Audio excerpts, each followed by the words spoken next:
Late. Actually செம்ம late. இன்னைக்கு வீக்கெண்ட்னால நார்மலாக வர ட்ராம் கூட இன்னைக்கு 20 minutes லேட்டாக வந்துச்சு. நான் 7 o'clock லோவா ஸ்டேஷன் வந்தேன். 7:20 தான் எனக்கு ட்ராவல் வந்துச்சு. ஸோ இந்த வீக்கெண்ட்னாலே இப்படி தான் நம்பவே முடியாது. இந்த தெரில நான் 8 o'clock ரீச் ஆகணும்னே தெரியல. ஐயோ, கரெக்டாக 7:59 தான் நான் கிளாக் இன் பண்ணோம் போல். சரி, நான் ஹேண்ட் ஓவர் டைமுக்கே நான் 5 minutes முன்னாடி போய் ஹேண்ட் ஓவர் எடுக்கணும்னு நினைப்பேன். ஆனால் சத்தியமாக முடியாது. கரெக்டாக எப்படியாவது 8 o'clock ஆகிடும் நான் உள்ளே போகிறதுக்கே. எல்லாம் செம்ம காண்டில் இருப்பாங்க.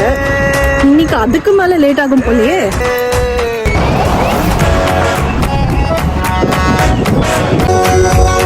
நான் மட்டும்தான் இருக்கேன், என்னை சுற்றி ஒரு ஆள் கூட இல்லை.